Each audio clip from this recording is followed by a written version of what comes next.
ಸ್ನೇಹಿತರೆ, ಮೀಡಿಯಾ ಮಾಸ್ಟರ್ಸ್ಗೆ ಸ್ವಾಗತ ಸುಸ್ವಾಗತ. ಗೆಳೆಯರೆ, ಯಾಕೆ ಹಾಗಾಗುತ್ತೋ ಗೊತ್ತಿಲ್ಲ. ಒಂದೇ ಮಣ್ಣು, ಒಂದೇ ಗಾಳಿ, ಒಂದೇ ನೀರು, ಆದ್ರೆ ಅಲ್ಲಿ ಹುಟ್ಟಿದ ಜನ ಮಾತ್ರ ಒಂದೇ ತರ ಇರೋದಿಲ್ಲ. ಒಬ್ಬ ದೇಶದ್ರೋಹಿ ಇದ್ರೆ ಅವನ ಪಕ್ಕದಲ್ಲೇ ಒಬ್ಬ ಅಪ್ರತಿಮ ದೇಶ ಪ್ರೇಮಿ ಕೂಡ ಇರ್ತಾನೆ. ಹಾಗಿರೋದ್ರಿಂದಲೇ ವ್ಯವಸ್ಥೆ ಬ್ಯಾಲೆನ್ಸ್ ಆಗ್ತಾ ಇದೆಯೋ ಏನೋ. ಇದು ಇವತ್ತಿನ ಪರಿಸ್ಥಿತಿ ಮಾತ್ರ ಅಲ್ಲ, ಶತಮಾನಗಳಿಂದಲೂ ಭಾರತದಲ್ಲಿ ಇಂಥ ಘಟನೆಗಳು ನಡೀತಲೇ ಇವೆ. ರಾಣಿ ಚೆನ್ನಮ್ಮನ ಪಕ್ಕದಲ್ಲೊಬ್ಬ ಮಲ್ಲಪ್ಪ ಶೆಟ್ಟಿ ಇದ್ದ, ಸಂಗೊಳ್ಳಿ ರಾಯಣ್ಣನ ಪಕ್ಕದಲ್ಲೊಬ್ಬ ಲಕ್ಕಪ್ಪ ಇದ್ದ. ಇಂಥ ಸಾಕಷ್ಟು ಉದಾಹರಣೆಗಳನ್ನ ಇತಿಹಾಸದುದ್ದಕ್ಕೂ ನಾವು ಕಾಣ್ತಾ ಬರ್ತಾ ಇದೀವಿ. ಇದೇ ತರ ಭಾರತದ ಅಪ್ರತಿಮ ದೇಶಭಕ್ತ ಮಹಾನ್ ಕ್ರಾಂತಿಕಾರಿಯೊಬ್ಬನ ಪಕ್ಕದಲ್ಲಿ ಕೂಡ ಹಿತಶತ್ರು ಒಬ್ಬ ಹುಟ್ಟುಕೊಂಡಿದ್ದ. ಅವನು ಆ ಮಹಾನ್ ಹೋರಾಟಗಾರನ ಬದುಕನ್ನೇ ಮುಗಿಸೋದಕ್ಕೆ ಬ್ರಿಟಿಷರಿಗೆ ಸಹಾಯ ಮಾಡಿಬಿಟ್ಟ. ಅಲ್ಲಿಗೆ ಭಾರತದ ಕ್ರಾಂತಿಯ ಕಿಚ್ಚೊಂದು ಆರಿ ಹೋಗೋದಕ್ಕೆ ಆ ವಿದ್ರೋಹ ಕಾರಣ ಆಯಿತು. ಗೆಳೆಯರೆ, ಇವತ್ತಿಗೆ ಸರಿಯಾಗಿ 117 ವರ್ಷಗಳ ಹಿಂದೆ ಉದಯಿಸಿದ್ದ ಆ ಕ್ರಾಂತಿ ಜ್ಯೋತಿಯ ಕಥೆ ಭಾರತದ ಇತಿಹಾಸದಲ್ಲಿ ಅಜರಾಮರವಾಗಿ ಉಳ್ಕೊಂಡು ಬಿಟ್ಟಿದೆ. ಹಾಗಾದ್ರೆ ಯಾರು ಆ ಮಹಾನ್ ಚೇತನ? ಅವನ ಕಥೆ ಏನು? ಅವನು ಬ್ರಿಟಿಷರನ್ನ ಇನ್ನಿಲ್ಲದ ಹಾಗೆ ಕಾಡಿದ್ದಾದರೂ ಹೇಗೆ ಅನ್ನೋದ್ರ ಬಗ್ಗೆ ಒಂದಷ್ಟು ಮಾಹಿತಿಯನ್ನ ನಾವಿಲ್ಲಿ ನೋಡೋಣ.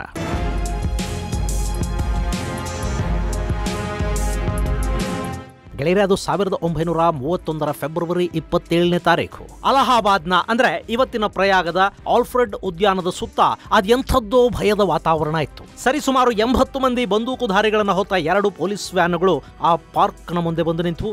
ಆ ವ್ಯಾನ್ಗಳಿಂದ ಎಳೆದ ಪೊಲೀಸರು ಪಾರ್ಕ್ ಅನ್ನು ಸುತ್ತುವರೆದರು. ಆ 2 ಪಡೆಗಳ ನೇತೃತ್ವವನ್ನು ವಹಿಸಿದ್ದ ನಾಟ್ ಬಾಪರ್ ಅನ್ನೋ ಪೊಲೀಸ್ ಅಧಿಕಾರಿ ನಿಂತಲ್ಲೇ ಅದೇನನ್ನೋ ಸಾಧಿಸೋದಕ್ಕೆ ಹೊಂಚಾಗ್ತಾ ಇದ್ದ. ಅವತ್ತಲ್ಲಿ ಬ್ರಿಟಿಷ್ ಪೊಲೀಸರು ರಾಜಬೇಟೆಗೆ ಹೊರಟು ಬಂದಿದ್ರು. ಸೂರ್ಯ ಮುಳುಗದ ಸಾಮ್ರಾಜ್ಯಕ್ಕೆ ಸವಾಲೆಸೆದಿದ್ದ ಕ್ರಾಂತಿವೀರನೊಬ್ಬನ ಬೇಟೆಗೆ ಅಲ್ಲವತ್ತಿಡೀ ಒಂದು ಫೌಜೆ ಬಂದು ನಿಂತಿತ್ತು. ಒಬ್ಬ ಭಾರತೀಯ ಕ್ರಾಂತಿಕಾರಿಯ ಬಂಧನಕ್ಕೆ 80 ಮಂದಿ ಬಂದೂಕುಧಾರಿ ಪೊಲೀಸರು, ಅವರಿಗೊಬ್ಬ ನಾಟ್ ಬಾಪರ್ ಅನ್ನೋ ಕಮಾಂಡರ್. ಇಷ್ಟಕ್ಕೂ ಅವತ್ತು ಅಲಹಾಬಾದ್ನ ಆಲ್ಫ್ರೆಡ್ ಪಾರ್ಕ್ ಅಲ್ಲಿದ್ದ ಕ್ರಾಂತಿವೀರ ಮತ್ತಿನ್ಯಾರೂ ಅಲ್ಲ, ಅವನು ಚಂದ್ರಶೇಖರ ಆಜಾದ್.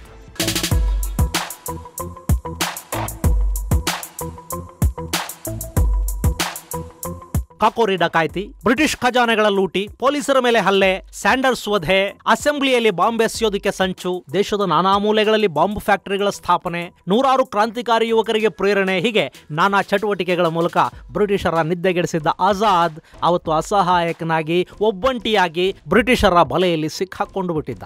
ಅವನನ್ನ ಹಿಡಿದು ಬೋನಿಗೆ ಹಾಕ್ತೀವಿ ಅಂತ ಅಂಗ್ರೇಜಿಗಳು ಕನಸು ಕಾಣ್ತಾ ಇದ್ರು. ಅಷ್ಟರಲ್ಲಿ ಅಲ್ಲಿ ಗುಂಡಿನ ದಾಳಿ ಶುರುವಾಗಿ ಬಿಡ್ತು. ತಾನು ಯಾವತ್ತಿಗೂ ಬ್ರಿಟಿಷರ ಕೈಗೆ ಸಿಗೋದೇ ಇಲ್ಲ ಅಂತ ಶಪಥವನ್ನು ಮಾಡಿದ್ದ ಆಜಾದ್ ಅವತ್ತು ಅಚಾನಕ್ ಆಗಿ ಬ್ರಿಟಿಷರ ಕೈಗೆ ಸಿಕ್ಕಿ ಬಿದ್ದಿದ್ದು ಹೇಗೆ ಅನ್ನೋದನ್ನ ಹುಡುಕಿದ್ರೆ ಅಲ್ಲಿ ಕಂಡು ಬರೋದು ವೀರಭದ್ರ ತಿವಾರಿ ಅನ್ನೋ ದ್ರೋಹಿಯೊಬ್ಬನ ಹೆಸರು. ನಾವಿಲ್ಲಿ 1931 ಫೆಬ್ರವರಿ 27 ಘಟನೆಯನ್ನ ಸಂಪೂರ್ಣವಾಗಿ ತಿಳಿಯೋದಕ್ಕೂ ಮುನ್ನ ಆಜಾದ್ ಅನ್ನೋ ಕ್ರಾಂತಿಯ ಕಿಡಿಯ ಬಗ್ಗೆ ಒಂದಷ್ಟು ಮಾಹಿತಿಯನ್ನು ನೋಡ್ಬರೋಣ.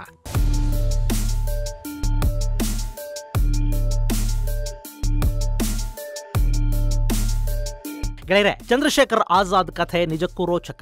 ಆಜಾದ್ ಬ್ರಿಟಿಷರ ವಿರುದ್ಧ ಕೈಗೆ ಆಯುಧವನ್ನೆತ್ತುಕೊಂಡಾಗ ಅವನಿಗಿನ್ನೂ 14 ವರ್ಷ ವಯಸ್ಸಷ್ಟೇ. ಅಷ್ಟು ಚಿಕ್ಕ ವಯಸ್ಸಿಗೆ ಅವನಲ್ಲೊಬ್ಬ ಯೋಧ ಹುಟ್ಟು ಹಾಗೆ ಮಾಡಿದ್ದು ಅವನು ಬೆಳೆದು ಬಂದ ಪರಿಸರ. ಅದು ಮಧ್ಯಪ್ರದೇಶದ ಅಲಿರಾಜಪುರ ಜಿಲ್ಲೆಯ ಭಾವರಾ ಅನ್ನೋ ಊರು. ಅಲ್ಲೊಂದು ಬ್ರಾಹ್ಮಣ ಕುಟುಂಬ ಇತ್ತು. ಸದಾ ಪೂಜೆ ಪುನಸ್ಕಾರಗಳು, ಮಂತ್ರ ಪಠಣವಷ್ಟೇ ಮಾರ್ದನಿಸ್ತಾ ಇದ್ದ ಸುಸಂಸ್ಕೃತ ಮನೆತನ ಅದು.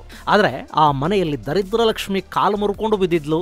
ಸಾತ್ವಿಕ ಚಿಂತನೆಗಳು ಗರಿಗೆದರಿ ಕುಣಿತಾ ಇದ್ವು. ಅದು ಪಂಡಿತ್ ಸೀತಾರಾಮ್ ತಿವಾರಿ ಹಾಗೂ ಜಗರಾಣಿ ದೇವಿಯವರ ಕುಟುಂಬ. ಆ ಮನೆಯಲ್ಲಿ 2ನೇ ಮಗನಾಗಿ ಹುಟ್ಟಿದವನು ಚಂದ್ರಶೇಖರ.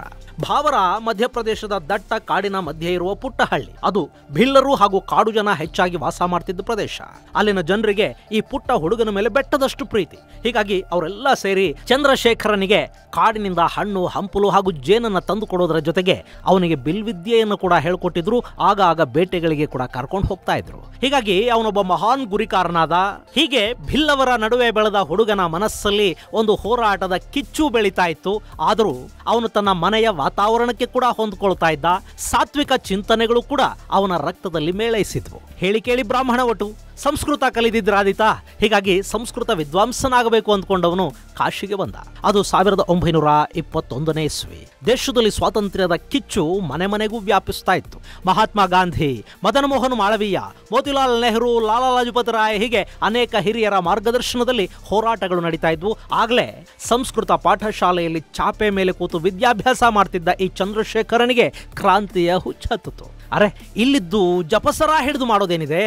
ಮಾತೃಭೂಮಿಯ ಸೇವೆಗಿಂತ ಮಹಾಮಂತ್ರವಾದರೂ ಇನ್ಯಾವುದಿದೆ ಅಂದುಕೊಂಡು ಸಂಸ್ಕೃತ ಪಾಠಶಾಲೆಯ ಅಂಗಳದಿಂದ ಎದ್ದು ಬಂದ ಹುಡುಗ ಮಹಾತ್ಮ ಗಾಂಧಿಯವರ ಹೋರಾಟಗಳನ್ನು ಕಣ್ತುಂಬಿಕೊಂಡು ಅಂಗ್ರೇಜಿ ಅನ್ನೋ ಹಿಂಸಾ ಸಮುದ್ರದ ಅಲೆಗಳ ವಿರುದ್ಧ ಈಜೋದಕ್ಕೆ ತಯಾರಾದ. ಆಗ ಅವನ ವಯಸ್ಸು ಬರೀ 14 ವರ್ಷ. ಅಲ್ಲವತ್ತು ಮಹಾತ್ಮ ಗಾಂಧಿಯವರ ಅಹಿಂಸಾ ಹೋರಾಟದ ಕಡೆಗೆ ಆಕರ್ಷಿತನಾಗಿದ್ದ ಹುಡುಗ ಚಂದ್ರಶೇಖರನಿಗೆ ಕೇವಲ ಶಾಂತಿಯಿಂದ ನಮಗೆ ಸ್ವಾತಂತ್ರ್ಯ ಸಿಗೋದಿಲ್ಲ ಅನ್ನೋದು ಬಹುಬೇಗ ಅರ್ಥವಾಗಿ ಹೋಯಿತು. ಅಷ್ಟೊತ್ತಿಗೆ ಹಿಂದೂಸ್ತಾನ್ ರಿಪಬ್ಲಿಕನ್ ಅಸೋಸಿಯೇಷನ್ ನಲ್ಲಿ ಸಕ್ರಿಯರಾಗಿದ್ದ ರಾಮ್ ಪ್ರಸಾದ್ ಬಿಸ್ಮಿಲ್, ಅಶ್ವಾಗುಲ್ಲಾ ಖಾನ್, ಸಚೀಂದ್ರನಾಥ್ ಸನ್ಯಾಲ್, ಶಚೀಂದ್ರನಾಥ್ ಬಕ್ಷಿ, ರಾಜೇಂದ್ರ ಲಾಹಿರಿ, ಠಾಕೂರ್ ರೋಷನ್ ಸಿಂಗ್, ಕೇಶವ್ ಚಕ್ರವರ್ತಿ, ಮುರಳಿ ಶರ್ಮಾ ಹೀಗೆ ಅನೇಕ ಕ್ರಾಂತಿವೀರರ ಸಂಪರ್ಕ ಹಾಗೂ ಪ್ರಭಾವ ಈ ಚಂದ್ರಶೇಖರನ ಮೇಲೆ ಬಿತ್ತು. ಹೀಗಾಗಿನೇ ಅವನು ಸ್ವಾತಂತ್ರ್ಯ ಹೋರಾಟದಲ್ಲಿ ಕ್ರಾಂತಿಕಾರಿಗಳ ಜೊತೆ ಸೇರೋದಕ್ಕೆ ನಿರ್ಧಾರ ಮಾಡಿದ. ಆರಂಭದಲ್ಲಿ ಬ್ರಿಟಿಷರ ವಿರುದ್ಧ ಕರಪತ್ರ ಹಂಚೋದು, ಪೋಸ್ಟರ್ಗಳನ್ನು ಹಚ್ಚೋದು ಮುಂತಾದ ಚಿಕ್ಕ ಪುಟ್ಟ ಕೆಲಸಗಳನ್ನ ಆಜಾದ್ಗೆ ಕೊಡಲಾಯಿತು.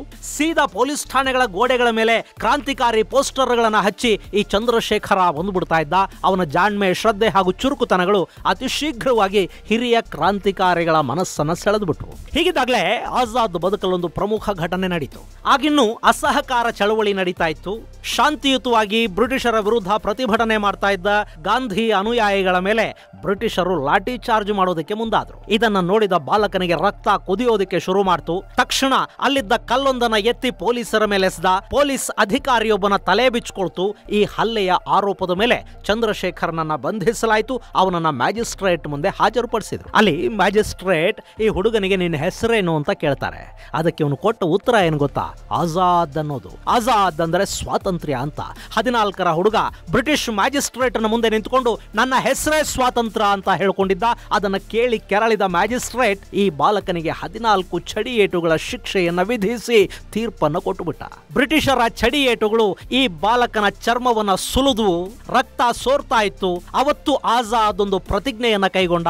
ನನ್ನ ಬದುಕಿನುದ್ದಕ್ಕೂ ನಾನು ಯಾವತ್ತೂ ಈ ಬ್ರಿಟಿಷರ ಕೈಗಿನ್ನು ಸಿಗೋದಿಲ್ಲ ಮತ್ತು ನನ್ನ ಕೊನೆಯ ಉಸಿರಿರುವವರೆಗೆ ಹೋರಾಟವನ್ನು ಕೂಡ ನಾನು ನಿಲ್ಲಿಸೋದಿಲ್ಲ ಅನ್ನೋದು ಅವತ್ತವನು ತೆಗೆದುಕೊಂಡ ಪ್ರತಿಜ್ಞೆ ಆಗಿತ್ತು. ಆ ಪ್ರತಿಜ್ಞೆಯನ್ನ ಜೀವನದ ಕಟ್ಟ ಕಡೆಯವರೆಗೆ ನೆನಪಿಟ್ಟುಕೊಂಡ ಚಂದ್ರಶೇಖರ ಆಜಾದ್ ಆಗಿ ಉಳ್ಕೊಂಡು ಬಿಟ್ಟ.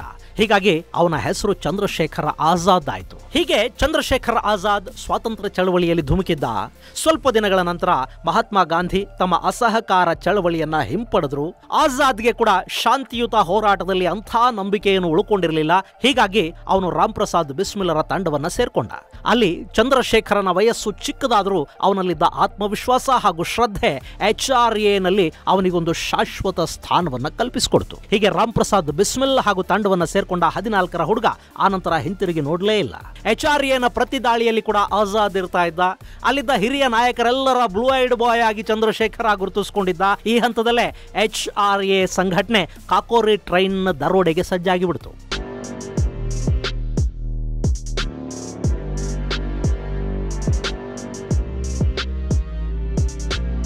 ಅದು 1925ರ ಆಗಸ್ಟ್ 9ನೇ ತಾರೀಕು. ಶಹಜಹಾನ್ಪುರದಿಂದ ಲಖನೌಗೆ ಹೊರಟಿದ್ದ 8ನೇ ನಂಬರ್ನ ರೈಲು ಕಾಕೋರಿಯನ್ನ ಸಮೀಪಿಸ್ತಾ ಇತ್ತು.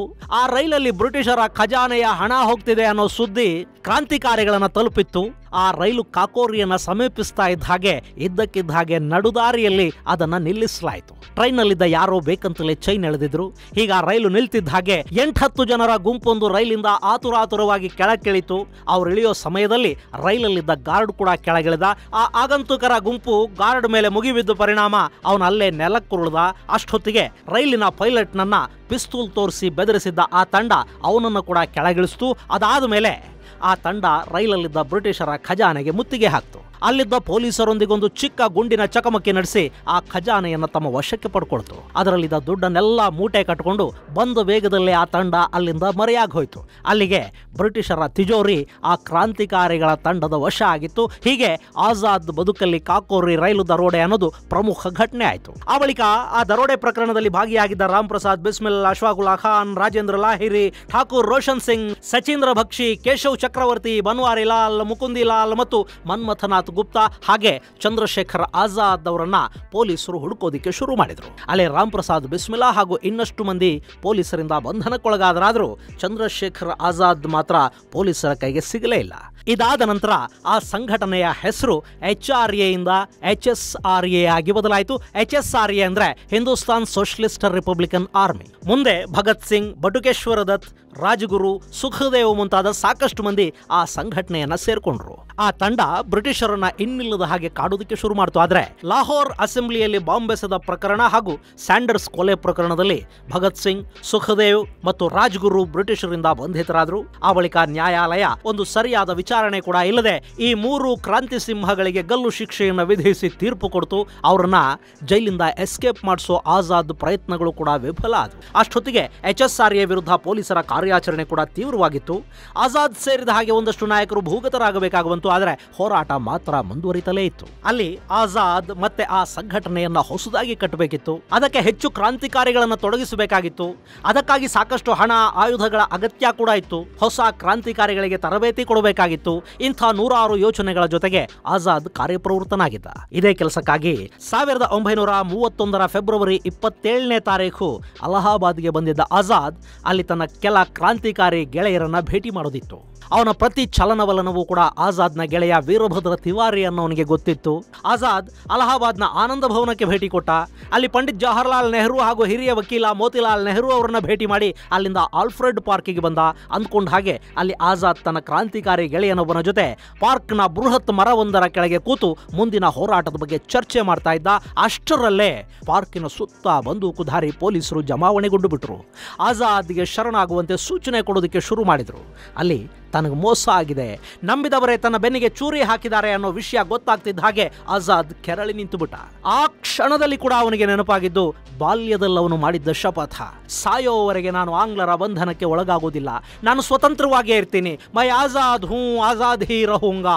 ಈ ಮಾತನ್ನು ಉಳಿಸ್ಕೊಳ್ಳೇಬೇಕು ಅಂತ ಅವನು ನಿರ್ಧಾರ ಮಾಡಿದ್ದ. ಹೀಗಾಗಿನೇ ಅವನು ಆಂಗ್ಲರ ವಿರುದ್ಧ ಏಕಾಂಗಿಯಾಗಿ ಹೋರಾಟವನ್ನು ಪ್ರಾರಂಭ ಮಾಡ್ದ. ಹಾಗೆ ನೋಡಿದ್ರೆ ಆಜಾದ್ ಯಾವತ್ತೂ ಮೈ ಮರೆತವನಲ್ಲ. ಅವನ ಮೈಯೆಲ್ಲ ಕಣ್ಣಾಗಿರ್ತಾ ಇತ್ತು. ಪ್ರತಿಯೊಂದನ್ನು ಅನುಮಾನದಿಂದ ನೋಡ್ತಾ ಇದ್ದ. ಅವನು ನಿದ್ದೆ ಮಾಡುವಾಗಲೂ ಕೂಡ ಅಷ್ಟೇ ಎಚ್ಚರಿಕೆಯಿಂದ ಇರ್ತಾ ಇದ್ದ. ಹೀಗಾಗಿನೇ ಕಾಕೋರಿ ರೈಲು ಡಕಾಯಿತಿ ಪ್ರಕರಣದಲ್ಲಿ ಎಲ್ಲ ಕ್ರಾಂತಿವೀರರು ಬಂಧಿತರಾದರೂ ಕೂಡ ಈ ಆಜಾದ್ ಒಬ್ಬನನ್ನ ಹಿಡಿಯೋದಕ್ಕೆ ಬ್ರಿಟಿಷ್ ವ್ಯವಸ್ಥೆಗೆ ಸಾಧ್ಯನೇ ಆಗಿರಲಿಲ್ಲ. ಇದೊಂದೇ ಘಟನೆ ಅಲ್ಲ, ಸಾಕಷ್ಟು ಬಾರಿ ಆಜಾದ್ ಪೊಲೀಸರಿಗೆ ಚಳ್ಳೆ ಹಣ್ಣು ತಿನ್ನಿಸಿದ್ದ. ಮೈಯೆಲ್ಲ ಕಣ್ಣಾಗಿರುವ ಅವನ ಆ ಸದಾ ಎಚ್ಚರಿಕೆಯ ಗುಣವೇ ಅವನನ್ನ ಪೊಲೀಸರಿಂದ ಕಾಪಾಡ್ತಾ ಇತ್ತು. ಆದರೆ ಈ ಬಾರಿ ಅವನಿಗೆ ದ್ರೋಹ ಆಗಿತ್ತು. ವೀರಭದ್ರ ತಿವಾರಿ ಮಾಡಿದ ಮೋಸದಿಂದ ಆಜಾದ್ ಸಾವಿನ ಮನೆಯ ಬಾಗಿಲ ಬಳಿ ಬಂದು ನಿಲ್ಲೋ ಹಾಗಾಯಿತು. ಆದರೆ ಅಂಥ ಕಠಿಣ ಪರಿಸ್ಥಿತಿಯಲ್ಲಿ ಕೂಡ ಆಜಾದ್ ಎದೆಗುಂದಲಿಲ್ಲ. ಅವನು ತನ್ನ ನಿರ್ಧಾರವನ್ನು ಅಚಲಗೊಳಿಸಿಕೊಂಡ. ಬ್ರಿಟಿಷರ ವಿರುದ್ಧ ದಾಳಿ ಮಾಡೋದಕ್ಕೆ ನಿಂತ. ಅವನು ತಾನು ಬದುಕುಳಿಬೇಕು ಅನ್ನೋದಕ್ಕಿಂತಲೂ ಹೆಚ್ಚಾಗಿ ತನ್ನ ಜೊತೆಗಿದ್ದ ಕಿರಿಯ ಕ್ರಾಂತಿಕಾರಿ ಗೆಳೆಯನನ್ನ ಕಾಪಾಡುವ ಸಂಕಲ್ಪ ತೊಟ್ಟ. ಹೀಗಾಗಿ ಅವನಿಗೆ ಕವರ್ ಫೈರ್ ಕೊಡ್ತಾ ಚಿರತೆಯ ಹಾಗೆ ಹತ್ತಿಂದಿತ್ತ ಜಿಗಿತ ಬ್ರಿಟಿಷ್ ಸಿಪಾಯಿಗಳ ವಿರುದ್ಧ ಗುಂಡು ಹಾರಿಸೋದಕ್ಕೆ ನಿಂತ. ಅಷ್ಟೊತ್ತಿಗಾಗಲೇ ಬ್ರಿಟಿಷ್ ಅಧಿಕಾರಿ ನಾಟ್ ಬಾಪರ್ ಸಿಡಿಸಿದ್ದ ಗುಂಡು ಆಜಾದ್ನ ತೊಡೆಯನ್ನ ಸೀಳಿಬಿಟ್ಟಿತ್ತು.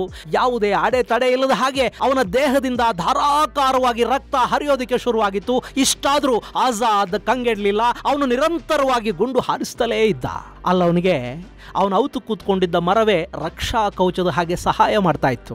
ಕಾಡಿನ ಜನರ ಜೊತೆ ಓಡಾಡಿ ಬೆಳೆದಿದ್ದ ಆಜಾದ್ ಅಪ್ರತಿಮ ಗುರಿಕಾರ ಕೂಡ ಆಗಿದ್ದ. ನಿಜಕ್ಕೂ ಆ ಗಳಿಗೆ ಹೇಗಿತ್ತು ಅಂದ್ರೆ ಒಂದ್ ಕಡೆ 80 ಬಂದೂಕುಗಳು ಆಜಾದ್ನತ್ತ ಗುಂಡಿನ ಮಳೆ ಸುರಿಸ್ತಾ ಇದ್ವು. ಅವನ ನೆರಳು ಕಂಡ್ರೂ ಕೂಡ ಅಲ್ಲಿ ಗುಂಡು ಹಾರ್ತಾ ಇತ್ತು. ಮತ್ತೊಂದ್ ಕಡೆ ಆಜಾದ್ ಒಬ್ಬಂಟಿಯಾಗಿ ವೀರಾವೇಶದಿಂದ ಹೋರಾಡ್ತಾ ಇದ್ದ.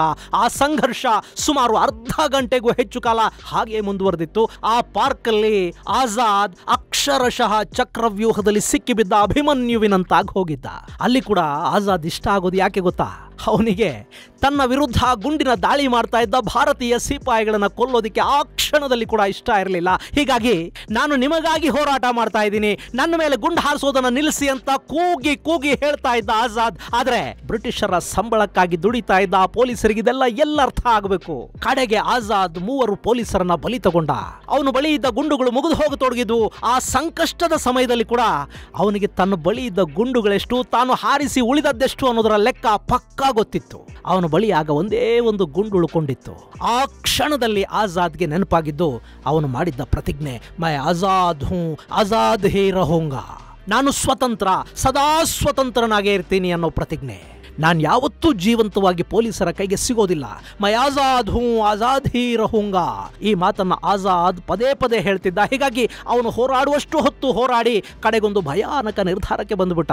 ತಾನು ಯಾವತ್ತೂ ಆಂಗ್ಲರ ಕೈಗೆ ಸೆರೆ ಸಿಕ್ಕೋದಿಲ್ಲ ಅಂತ ನಿರ್ಧರಿಸಿದ್ದ ಆಜಾದ್ ತನ್ನ ಬಳಿ ಇದ್ದ ಒಂದೇ ಒಂದು ಗುಂಡಿನ ಕಡೆಗೆ ದಿಟ್ಟಿಸಿ ನೋಡ್ತಾನೆ.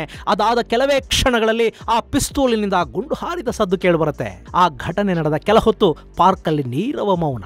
ಬ್ರಿಟಿಷರು ಮಾತ್ರ ಆಜಾದ್ ಕಡೆಗೆ ನಿರಂತರವಾಗಿ ಗುಂಡು ಹಾರಿಸ್ತಲೇ ಇದ್ರು. ಸಾಕಷ್ಟು ಸಮಯದವರೆಗೆ ಆಜಾದ್ ಕಡೆಯಿಂದ ಗುಂಡಿನ ಪ್ರತಿಕ್ರಿಯೆ ಬರಲಿಲ್ಲ. ಹೀಗಾಗಿ ನಿಧಾನವಾಗಿ ಆಜಾದ್ ಇದ್ದ ಜಾಗಕ್ಕೆ ಬ್ರಿಟಿಷ್ ಪಡೆ ಬರುತ್ತೆ. ಅಲ್ಲಿ ಮರಕ್ಕೆ ಹೊರಗೆ ಕುಳಿತ ಹಾಗೆ ಆಜಾದ್ ನಿಶ್ಚೇಷ್ಟಿತನಾಗಿ ಕೂತಿದ್ದ. ಅವನ ಪಿಸ್ತೂಲ್ನಿಂದ ಹಾರಿದ್ದ ಗುಂಡು ಅವನ ತಲೆಯನ್ನ ಸೀಳಿ ಹಾಕಿತ್ತು.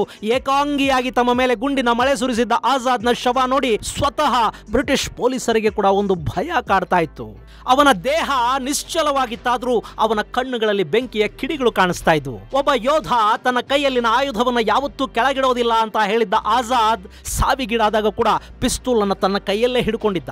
ಈ ಸ್ಥಿತಿಯಲ್ಲಿ ಕೂಡ ಅವನನ್ನ ಸಮೀಪಿಸೋದಕ್ಕೆ ಬ್ರಿಟಿಷ್ ಪೊಲೀಸರ ಎದೆಗಳು ನಡುಗುತ್ತಾ ಇದ್ವು. ಹೀಗಾಗಿ ಅವನ ಶವಕ್ಕೆ ಮತ್ತೆ ಮತ್ತೆ ಗುಂಡು ಹಾರಿಸಿ ಅವನು ಸಾವಿಗೀಡಾಗಿದ್ದಾನೆ ಅನ್ನೋದು ಖಚಿತಪಡಿಸಿಕೊಂಡ ಮೇಲೆ ಬ್ರಿಟಿಷ್ ಪೊಲೀಸರ ಪಡೆ ಅವನ ದೇಹವನ್ನು ಸಮೀಪಿಸಿತು. ಅಷ್ಟರ ಮಟ್ಟಿಗೆ ಆಜಾದ್ ಬ್ರಿಟಿಷರಲ್ಲೊಂದು ಭಯವನ್ನು ಹುಟ್ಟಿಸಿದ್ದ. ಅಲ್ಲಿಗೆ ಆಜಾದ್ ಹುತಾತ್ಮನಾಗಿದ್ದ. ಈ ದೇಶದ ಸ್ವಾತಂತ್ರ್ಯಕ್ಕಾಗಿ ನಿಜ ಹೋರಾಟವನ್ನು ನಡೆಸಿದ್ದ ಜೀವ ಅವತ್ತು ಇಹಲೋಕವನ್ನು ತ್ಯಜಿಸಿತ್ತು. ಅಲ್ಲವತ್ತು ಆಜಾದ್ಗೆ ಆಶ್ರಯ ಕೊಟ್ಟಿದ್ದ ಮರವೊಂದಕ್ಕೆ ಜನ ನಿತ್ಯ ಪೂಜೆ ಮಾಡೋದಕ್ಕೆ ಶುರು ಮಾಡಿದ್ರು. ಅದನ್ನು ನೋಡಿದ ಬ್ರಿಟಿಷರಿಗೆ ಈ ಮರವೇ ಆಜಾದನಾಗಿ ಕ್ರಾಂತಿ ಎಬ್ಬಿಸಿದ್ರೆ ಅನ್ನೋ ಭಯ ಶುರುವಾಯಿತು. ಹೀಗಾಗಿ ಅವರು ರಾತ್ರೋರಾತ್ರಿ ಆ ಮರವನ್ನು ಕೂಡ ಕಡಿದು ಹಾಕಿದ್ರು. ಅಲ್ಲಿಗೆ ಆಜಾದ್ ಅನ್ನೋ ಕ್ರಾಂತಿವೀರನ ಅಧ್ಯಾಯ ಮುಗಿದೇ ಹೋಯಿತು.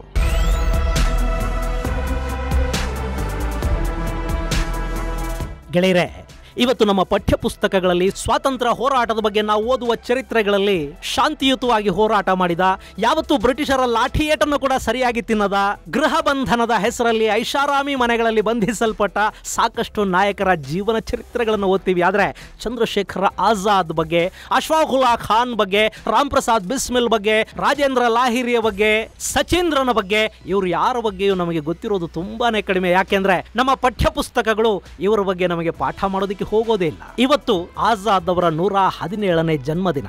ಈ ಸಂದರ್ಭದಲ್ಲಿ ಚಂದ್ರಶೇಖರ ಆಜಾದ್ ಅವರ ಬಗ್ಗೆ ನಾನು ಹೇಳದೇ ಇದ್ರೆ ಅದು ತಪ್ಪಾಗುತ್ತೆ. ಹೀಗಾಗಿ ಆಜಾದ್ ಕುರಿತಾದ ದೊಡ್ಡ ಮಾಹಿತಿಯನ್ನ ಸಂಕ್ಷಿಪ್ತವಾಗಿ ನಿಮ್ಮ ಮುಂದಿಟ್ಟಿದ್ದೀನಿ. ಇದು ಗೆಳೆಯರೆ ಚಂದ್ರಶೇಖರ್ ಆಜಾದ್ ಅನ್ನೋ ಮಹಾನ್ ಕ್ರಾಂತಿಕಾರಿಯ ಕುರಿತಾದ ಚಿಕ್ಕ ಪರಿಚಯ. ಆಜಾದ್ ಬಗ್ಗೆ ಹೇಳೋದಕ್ಕೆ ತುಂಬಾನೇ ಇದೆ. ಮುಂದಿನ ಸಂಚಿಕೆಗಳಲ್ಲಿ ಭಾರತದ ಸ್ವಾತಂತ್ರ್ಯ ಸಂಗ್ರಾಮದ ಬಗ್ಗೆ ಹೇಳುವಾಗ ನಿಮಗೆ ಆಜಾದ್ ಬಗ್ಗೆ ಇನ್ನಷ್ಟು ವಿಸ್ತಾರವಾಗಿ ಹೇಳೋ ಪ್ರಯತ್ನವನ್ನು ಮಾಡ್ತೀನಿ. ಅಲ್ಲಿವರೆಗೆ ಜೈ ಹಿಂದ್, ಜೈ ಕರ್ನಾಟಕ.